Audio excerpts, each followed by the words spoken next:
masses. Mayegun don come, Mayegun diary political. Mayegun don come, this one not dey off in mind. Mayegun don come, person wey dey do evil no wan make person talk.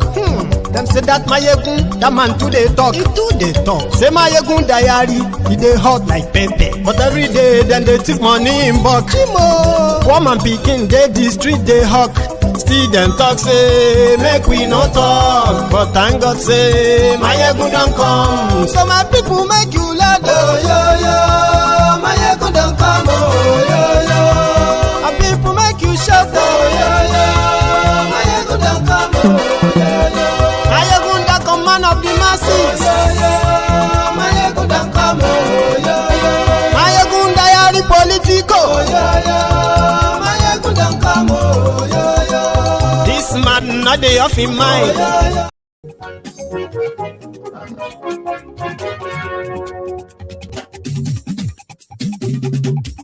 Hello there. Mayegun làwa mọ̀ làmọ̀ dódódódó. Mayegun diary, Mayegun number one. Mayegun làwa mọ̀ làmọ̀ dódódódó. Thank you so much for joining me once again from wherever you are watching from. This is Mayegun again, okay? So share this broadcast and let's get started. So, here. Lórí Facebook, lórí YouTube. Mayegun diary, Mayegun number one. Gbogbo bó ṣe ń lọ ni Mayegun já wa sí. Mayegun diary, Mayegun number one. Àṣírí ọ̀jẹ̀lú kì í bò níbẹ̀ o. Mayegun diary. So good morning to you once again, good afternoon to you, and good evening to you from wherever you are watching from. This is Mayegun Live. Mayegun diary, Mayegun diary, diary political. Mayegun diary, Godfatherism, kò sí lọ́rọ̀ Mayegun. Kindly share this broadcast. Invite your friends, invite your not so friendly friends, and tell them that Mayegun today, Mayegun today. Àní Mayegun làwa mọ̀ dódódódó. Mayegun diary, Mayegun number one.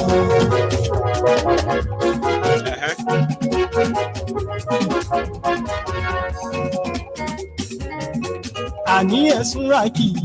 Mayegun ti dé. Thank you. Mayegun ti dé. Ọ̀jẹ̀lú ẹ̀sùn ràkì.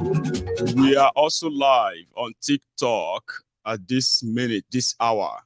So if you stumble on this on your own TikTok, it's real. Mayegun is live there too. If you have joined us right now, before you settle down, please share the broadcast, like the broadcast, invite others that you think should be here, and then read the caption of the broadcast, read the description as well.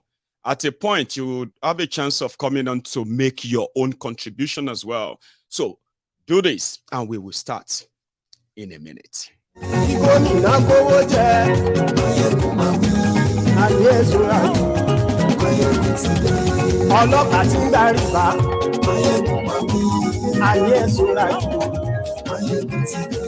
Aṣòfin tí ń rúfin òwò. Ayé ẹ̀sùn ràjò. Òkúra olóṣèlú. Thank you so much. Yes, most of you are watching on TikTok. You probably would never be able to read all the caption. Just follow the convo, and possibly you will join us on YouTube as well. So, for those who have been following the from election now, it is Tribunal. So, for those who have been following and expecting what is going to happen, what will be, what's it going to be like between these obedient, Atifku, the Mechanites, and then Tifnumbu, of course, the Agbadomites. They call them Agbadomites. However, I said the exact day that they are going to start their legal battle is yet to be kind of ascertained. But there are moves, there are some of the snippets, the tips and all that of what everyone is actually going to defend or present at the tribunal. So you who is interested in, everyone who is interested in following this all this while, well, this is another chance for you to have an idea, okay? We have those who believe that with what they have seen, I mean, they have seen the petition of Atiku, they have seen the petition of Obi, they have seen the response of Tinubu to all of them. And they have concluded that if there is courts, if there is real courts in Nigeria, with all the evidence, with all they have seen in the petitions, if those things they've seen, they have seen in the petition, if the petitioners are able to present evidence to back them up, Kalu will be one. It won't be, some believe that it won't be sworn in. Others believe that it's going to have a very short term. This is based on the available information. These are not like information people are making up now. These are coming from, we have petitioner, oh, they rigged me. I won the election, but they declared somebody else. Okay? So this is like you now having access to the petition and the prayers of the petitioners. Then you see the defense of Kalu Tinubu, and then you kind of make up your mind like, there's no way, he's never going to be president and all that, but fine. I have told people many times that if you really want to if you really care about your mental health, and you consider yourself somebody who is very intelligent, exposed, and all of that stuff, right? And you know how politics works elsewhere. When it comes to Nigeria, their politics defies logic. It defies every every definition of reasonable politics. So if you beat yourself up because you are making a prediction, something that should be or should, you know what I mean, about Nigerian politics, you are, in fact, not doing yourself any good.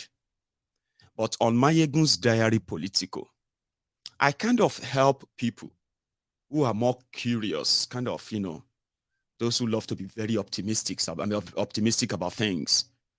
So we know what Nigeria politics represents. I do. Genuinely, I do.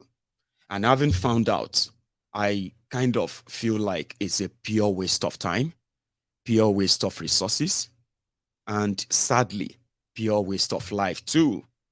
Because everything you might kind of plan or kind of, prepare as your own way of tackling what is wrong with Nigeria, politically to start with, you will realize that the moment you land that idea in that Nigeria, it will defy all logic. And then you'll be wondering, how are they then doing all of this? How are they been able to manage to make every horrible things stay, and they maintain it as violence? That's what they do. Fear and the rest. And that is why whatever your solution is in tackling whatever Nigeria political whatever is, political problem is, you're wasting your time. But you can understand it and possibly channel that energy into something more kind of rewarding, more, productive, I would say. A lot of people are not venturing into them, thinking they could save Nigeria. However, let's take a look at the contents of the petitioners as well as the respondents. What I'm going to do is to give you the highlight. I don't want to bore you with all those pages of reads and all those stuff, okay? But the summary, the ones that I think you should know. Now, if you are interested in actually reading all of the old cases, they are available online. although a lot of people are not that patient too. You know what I mean? But listen, when INEC said they were ready to conduct election in Nigeria, they lied to Nigerians and the rest of the world by saying technology will prevent rigging. And they told you the steps and all those lies they were going to make. This kind of got sold to the young people mostly, as well as some other elderly people too. If they could follow this through, yeah, then there is a chance that you could save Nigeria. Now, logically, it should be ordinarily kind of so easy, no complication, nothing, except it is in Nigeria. So Obi approached court, and his prayers, they are like 5 prayers, so that you understand this very clearly before all other propaganda that are there to keep you confused. And most importantly, the reason why their judiciary is on trial. Okay? When they conducted the election, their software or their platform, whatever, called IREF, failed to upload presidential results only. Others were being uploaded. Also, in most part of northern Nigeria, they abandoned the beavers completely. You see, these 2 actions, they have violated the same law, electoral acts that they put together to conduct this charade. So Peter Obi is now suing INEC that declared Tinubu winner, as well as Tinubu, asking the courts, okay, that number 1, if the real votes, the real one is like the ones that are legal votes. And what are the legal votes? The legal votes are supposed to be the ones that complied with the INEC electoral review. That if they put them together, Peter Obi, he won the election. He didn't just win the election. He won the right number and right places across Nigeria, including the Federal Capital Territory, fulfilling what their law says. 25% in 24 states and FCT. Now, on that ground, he said, when they count the right votes, Obi won, and he has the evidence, and he must be declared the winner. That is the first prayer. The second prayer is that INEC that declared Tinubu winner, they have violated their own, their own law by allowing somebody who has committed perjury. Perjury is when you say, I am 20 years old. I don't have my birth certificate, but I have a sworn affidavit. I have sworn an oath to a court that I am 20 years old.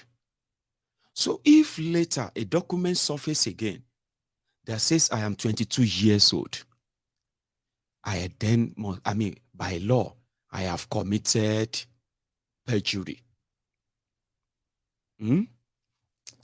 Sorry, somebody said that I know that I'm still very much new on that TikTok, okay?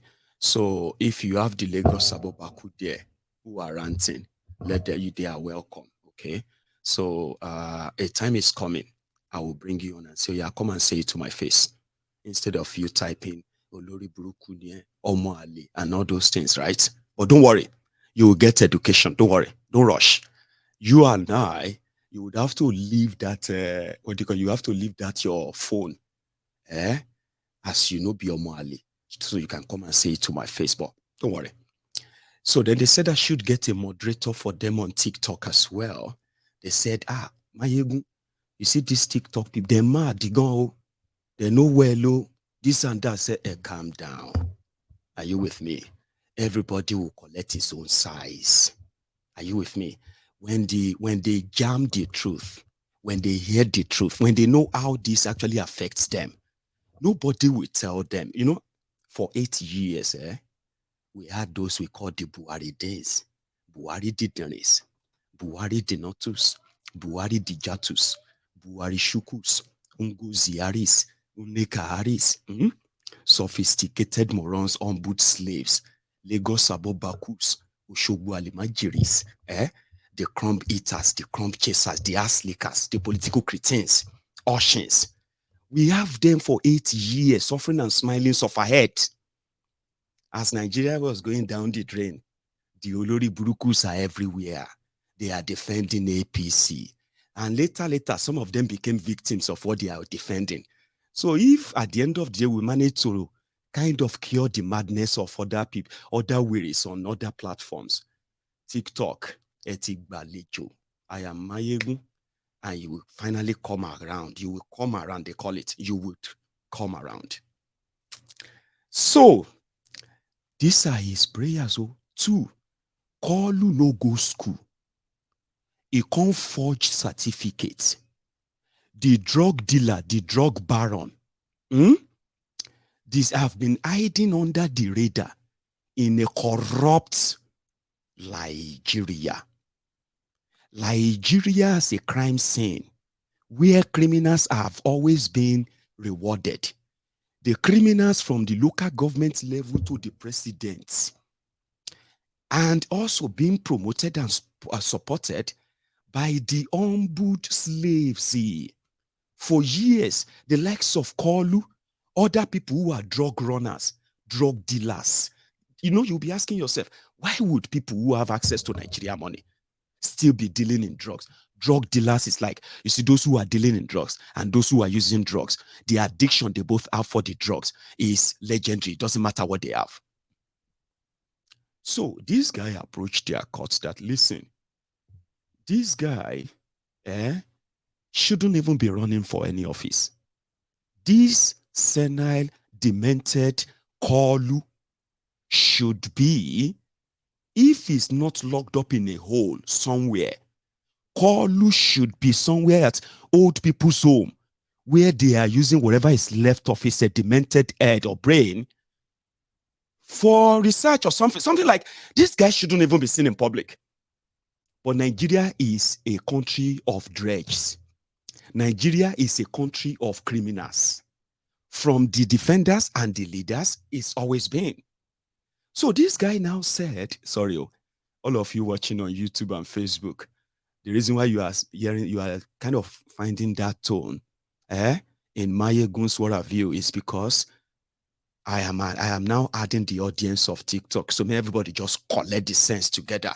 If you want to abuse me, you better know that this is Mayegun you have been seeing all this while.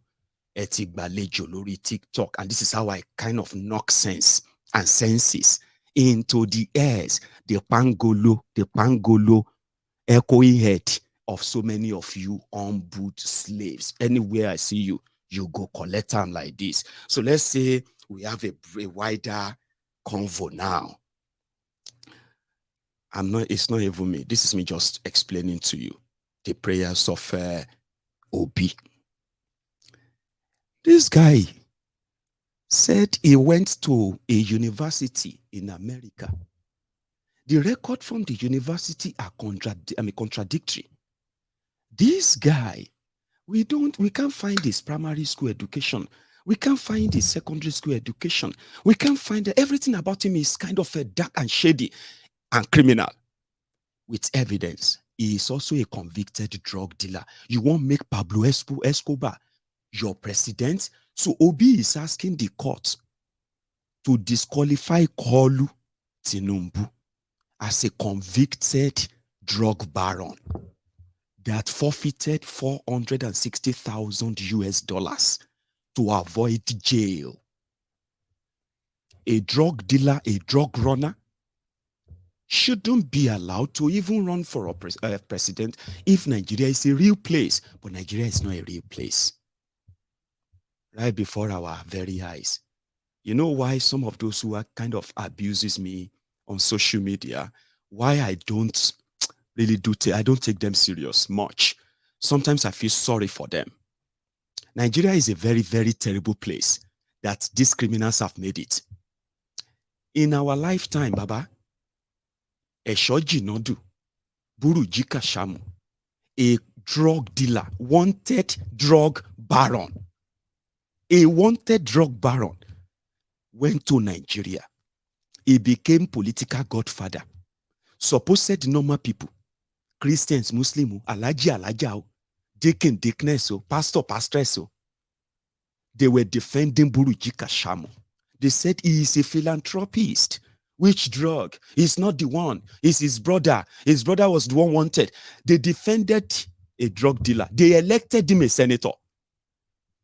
So, and those who were defending him, they called people like us enemies. They said we were enemies of these people for actually telling you that how do you give power to criminals? This is like, not that you don't know them, or you do know them. But whatever you are taking from them, whatever you want to benefit from them, will make you then turn black to white or white to red. You will become so shameless. Old men, old women, young men and women, they defend criminals in Nigeria. Just give them the right money. They will tell you, are you a saint? Are you a saint? Nobody's a saint, Jare. America that is talking. America is most corrupt. We are talking about a drug baron becoming a lawmaker through the hungry slaves that parade themselves as Nigerians. It's a shame. I have seen it before. So wherever anybody try to defend Tinubu, don't let it shock you. The same people are going to turn around later and gnash their teeth. And they will blame you. They will say, he failed because you didn't like him. That's what they do. They never take responsibility.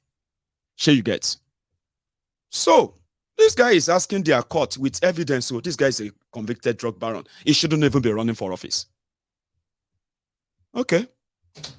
Then another one.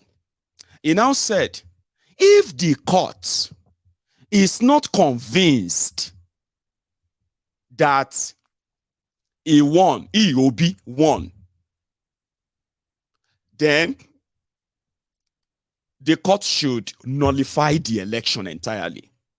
Disqualify Kolu Tifnumbu and conduct another election. So when Tifnumbu's lawyers, when they received the petition, they started laughing. They said this will be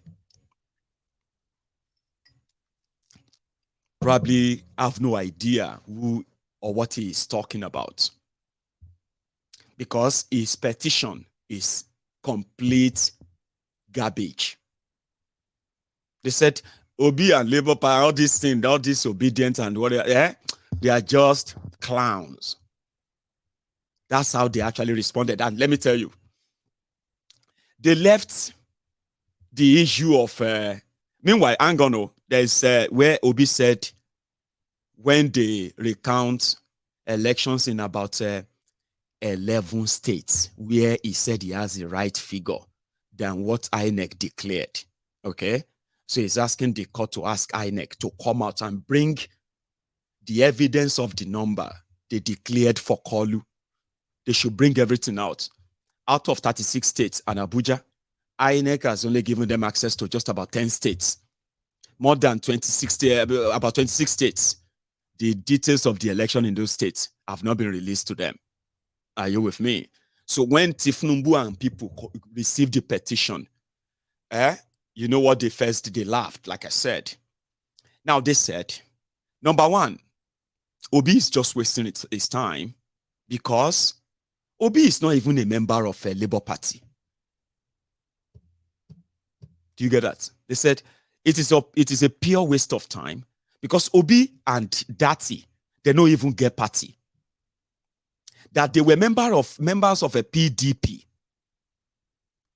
30 days before they became members of a Labour Party and the candidate of the party. That it is a pure waste of time for them to be responding to Obi that doesn't even have a political party. Is that a joke, or is that what are you talking about? Is that going to be your response as in like, yeah? Well, okay, let's respond to a few of the things they had to say. They said Tinubu forfeited $460,000 in America because of drugs and all of that. Yes, it's true. Yes, he forfeited money.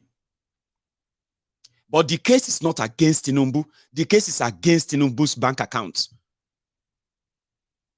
And this case is not even in Nigeria.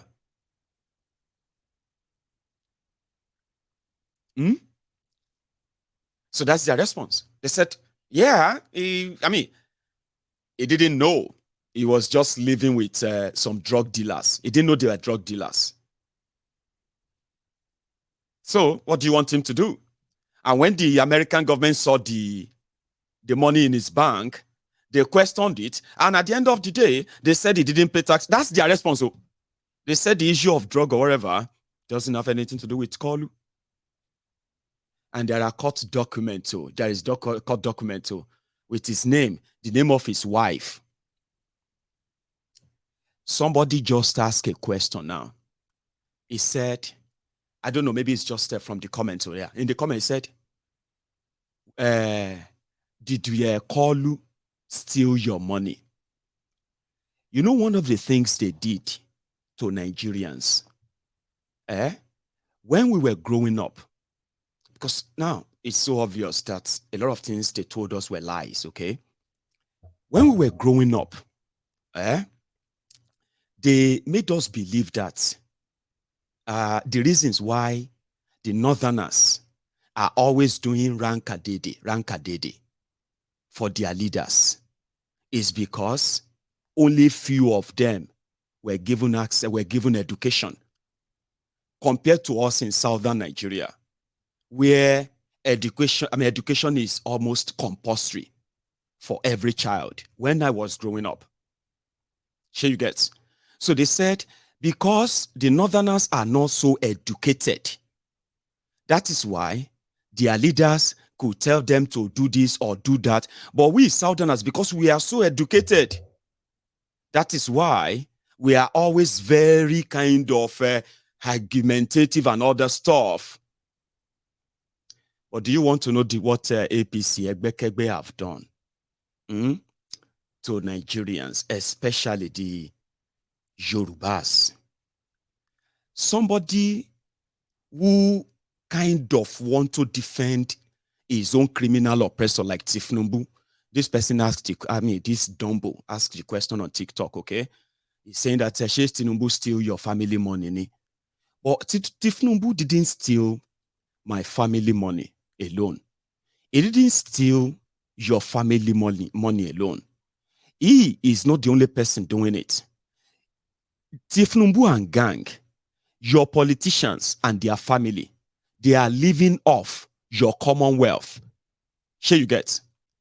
If you take their hands off the commonwealth of the people, they will practically have nothing. Now, they didn't have to come and steal the money in your pocket. They stole your education. They stole your self-esteem. That is why today, a lot of people can read and write, but when they speak or when they talk, they sound like the most dumbest of the dumbest you've ever come across. Educated people. When politicians loot your money, and then you are left with no education, you are left with no infrastructure, you are left with no health care, and at the end of the day, you inherited a poverty that has now become generational. But the question you can ask in defense of those criminals is, did they steal any money from you? Of course they did. And that's exactly what they live on. In case if your kind of education didn't tell you, right? from 1999, the likes of Tinubu and gang, they have been not just living off the public money, they have also been like turned it into their private money. And this is replicated all over Nigeria, not just Tinubu, by the way. So when Tinubu now say, usually it would have been the problems of Lagos, remember? Now, it is going to be the problem of Nigeria. And in this case, that's how it actually affects a lot of people too. Politicians who stole your money, the money meant for constructing good schools, providing education for your children, free education if you can give, or qualitative education, good environment and opportunities for your parents to be able to at least fend for themselves so that they won't be used as the political party members who are living off the crumbs dropping off the table of your oppressors. So yes, the likes of Tinubu for years, they have stolen your future. The future they probably told you 20 years ago is what you are living in right now. If they promise you another one again, you can practically envisage it. Today, a lot of you are in poverty because they stole it. Anyway, according to them, Tinubu has no case, no nothing, and in fact, Tinubu will be sworn in on that one. I kind of agree. It's not because Tinubu is going to do any magic. I'll tell you. This whole delay is a systemic delay. While they are perfecting how this is going to go, they are also doing some other damages elsewhere just to make sure that even the tribunal won't really hold. But with the way they have sort of set their Nigerian criminal, what do you call it, constitution, Tinubu will be sworn in on the 29th of May. It's not because one thug or one social media bandit or Facebook adsman says that nothing you can do. Tinubu will be sworn in. Let me ask this. Somebody said, it's a dumb one anyway, so let's ignore it. So it will be sworn in because their law says there can't be any vacuum. Sure you get.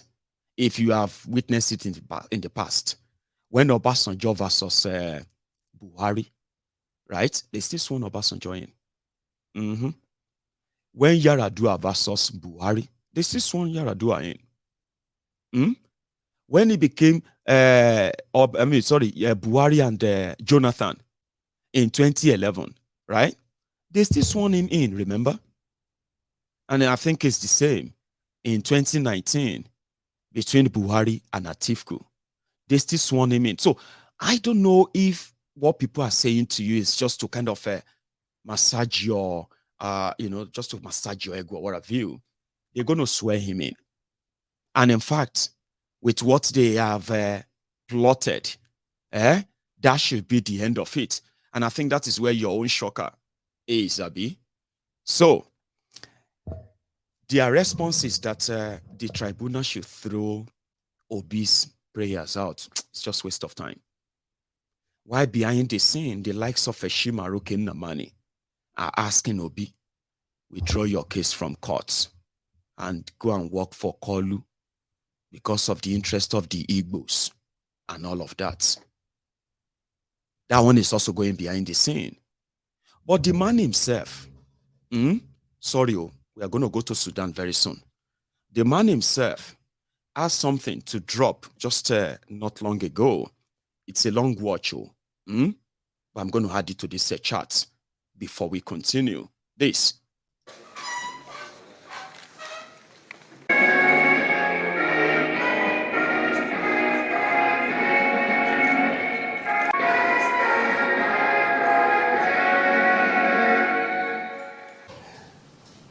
Your Excellency, go and read the letter I wrote to World Bank asking for $82 million to build Kainchi Dam to provide 760 megawatts of electricity.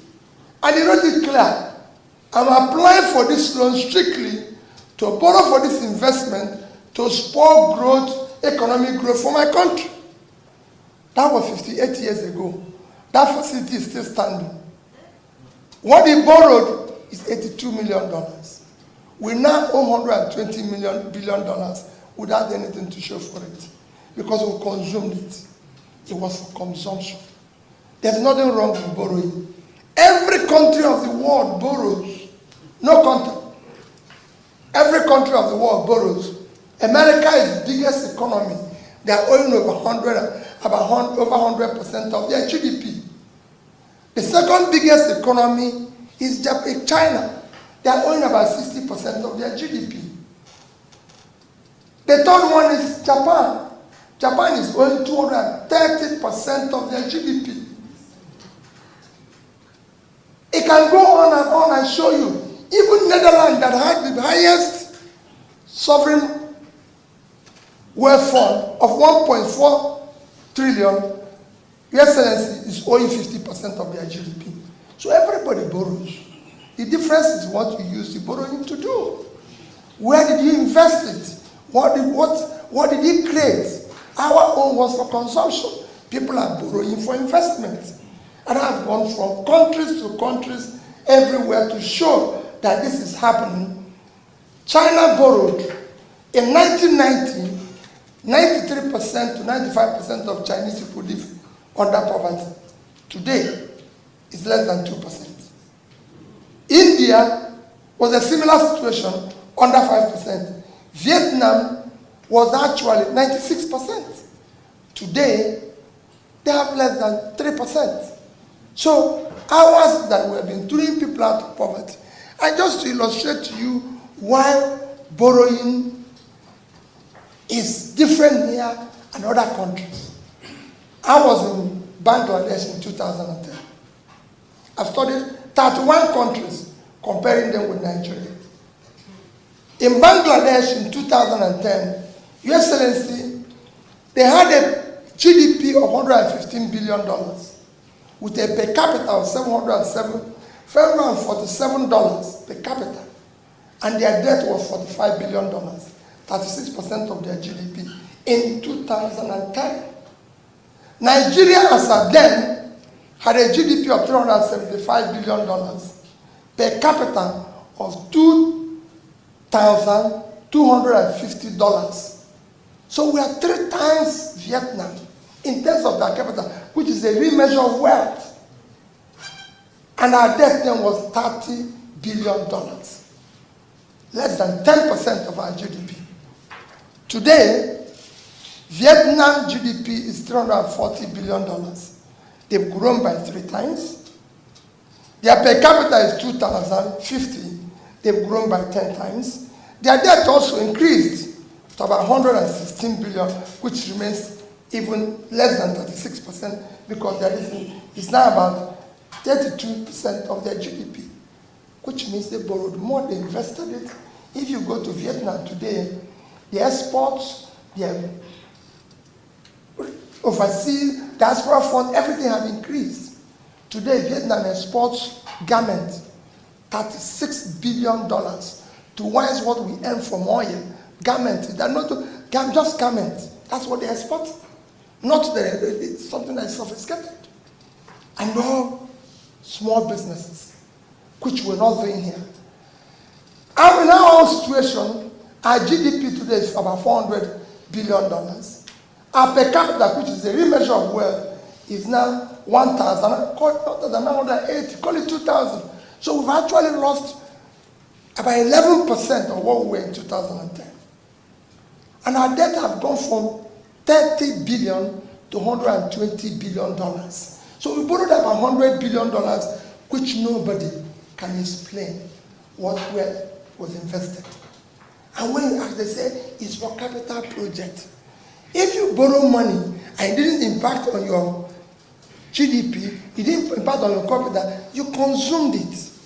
That is the crisis we face as a nation. The consequence is that our debt servicing now is over 90% of our income. In 2001, first 5 months of 2001, Your Excellency, Nigeria as a country made $1 trillion 847 billion naira. We use 1,802,000,000 to service debts.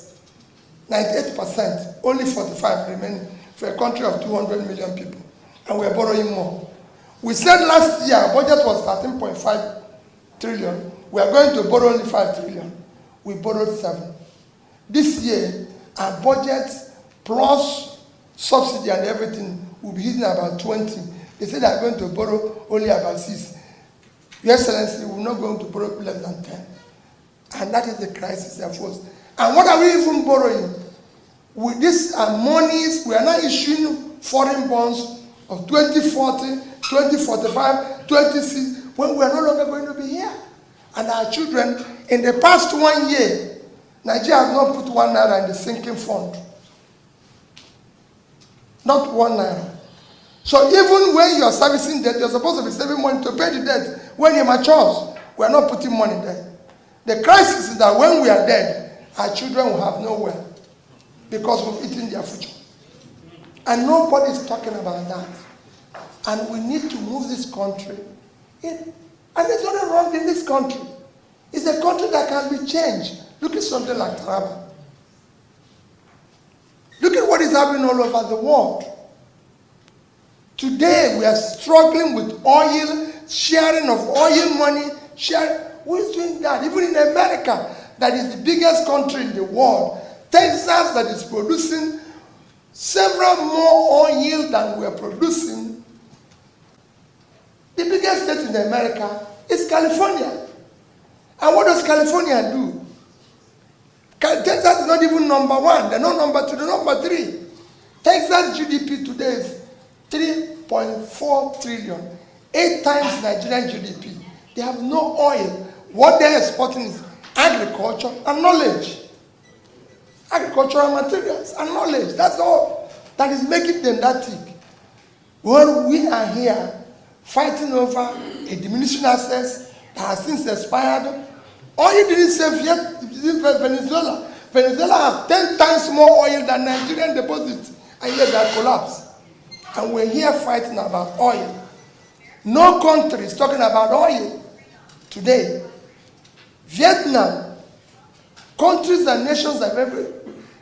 Look at the vast land I saw when we are alive here today.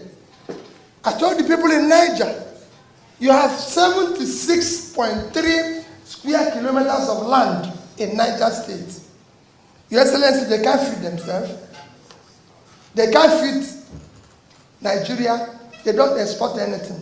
The other one is natural. When you deal with natural one, because people have means of livelihood, you deal with support to your security agencies, which is renewable every year. And with this, you generate more money. Every day, Your Excellency, we say in this country, that we don't have revenue. We don't have revenue. Even if our government said the revenue to GDP is too low, it has to be low. Because you have millions of people who are not doing anything. The more your people are doing something, the more your economy is productive, the more revenue you generate. You can't generate revenue from people who are not doing anything. It's a simple thing. It's been done everywhere in the world, and it's very easy, Your Excellency. It's not a question. If you go, and where do you generate the most revenue? In your youth, the young ones, in their productive age. You have to invest in them. And what do they need? They need access to capital and training. They have the idea. They can change the world. It's not a sophisticated thing. Nigerian youths are talented. All they need is support. And it has to be government-determined support. It's happening in China. If you go to Indonesia. Thank you. I just left you, right? See, I wanted you to listen to that because it's been a while that we heard them say anything. You know, it kind of spoke clearly there, didn't he? It was like going, I still have the other part of it too, so I'll share that with you. I was busy giving it to them on TikTok because when we were on break, I decided to quickly go and see those Olori Buruku Ashiris. You know those Lagos Abobakus? You know those ones that are always like shouting. Omo Ale, you are Omo Ale. Omo Ale Yoba. They are so dumb. You guys are so stupid, right?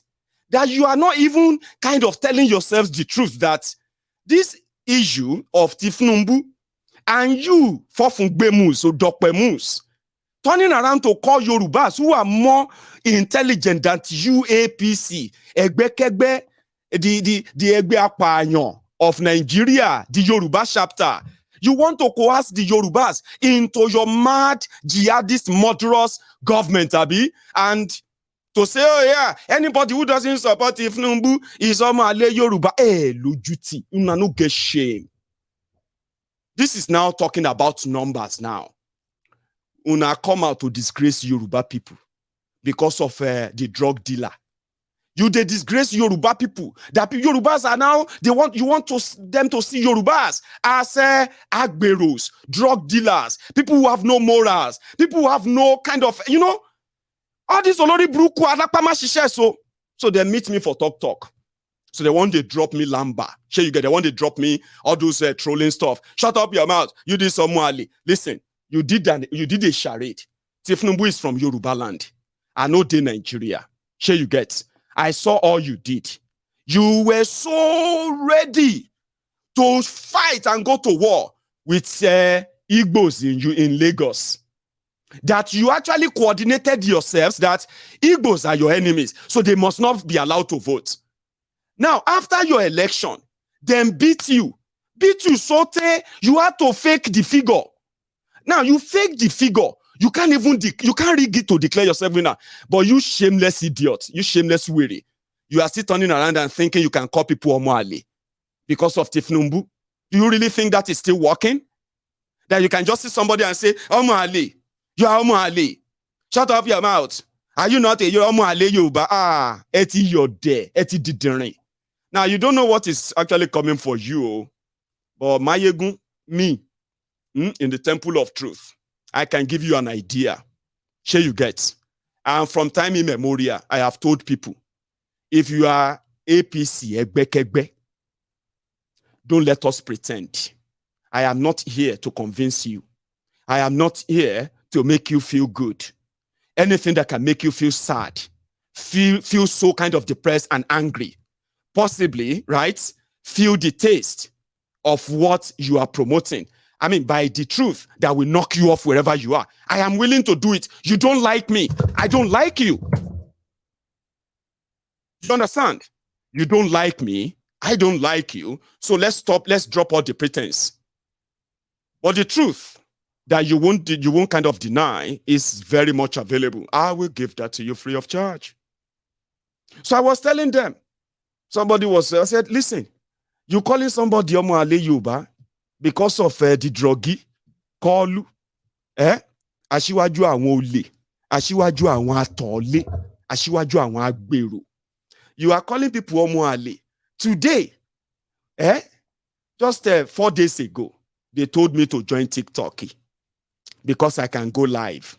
Now, I joined TikTok because before now, the reason why I didn't go there is because I just thought like, young Nigerians, Yorubas, young Nigerians generally, you will see the young girls, 18 years, 19 years. And when you see what they are actually subjecting themselves to, asking people for money, asking people for this and that on that same TikTok, and I am like, okay, maybe it's actually the global phenomenon, right? But when you now get to a stage whereby, show me your breast, show me your pants, show me your this, I will give you gift. If you give me this, I will show you my fans only. All because just right in our lifetime, APC, Egbekegbe, dipped over 100 million Nigerians into extreme poverty, and they didn't even flinch. Young women are now doing hookup. Just to balance up the stream of income. The ones that can't do hookup, they are now much like turning into an epidemic of fraudulent activities. I mean, these are the things that came with APC change, you. So if you know they think, and you are still thinking that people actually don't know what is going on, or they can't think for themselves. Now you know get sense. You think if you just go anywhere and just say somebody is Omali, you are Omali. You are Omali. Eh, stupid. I don't know how some of you actually kind of keep up. The people that rejected Tinubu are Yorubas. Do you know that? They had to rig in Ekiti, rig in Ogun, rig in Oshun, rig in everywhere just to give numbers to Kolu. I'm not joking. They had to rig in Ondo. Then, of course, they had to rig in Lagos. But they are still shamelessly threatening people that they want to rule over. You want to rule Nigeria, but you are creating an impression that anybody that doesn't support Tinubu is enemy of Yoruba, is enemy of Nigeria. We go help you blow them up. Don't worry. Now we'll go blow. So, guys, there's another part to that clip before we go to Sudan. I don't want I don't want to gap them too much, okay? This is the conclusion. Listen to him. He's speaking faster now. Kind of clearer. By saying it the way we are saying it here, there's no money. They'll tell you, oh, every day here government support to small businesses. It's not true. The only way you will know it's not true is that go and check the total lending of all the banks. I've shared 2 banks. It's about 30 trillion. Out of which less than 5% go to small businesses. It cannot happen. Indonesia is written 25% of all their loans go to small businesses. China is 20, they just increased it to 30. The consequence is that if you go to these 2 countries, if you go to Indonesia, 98% of the companies are micro, small businesses. In fact, Indonesia, a country of about 250 million persons, their total employment is 140. Small businesses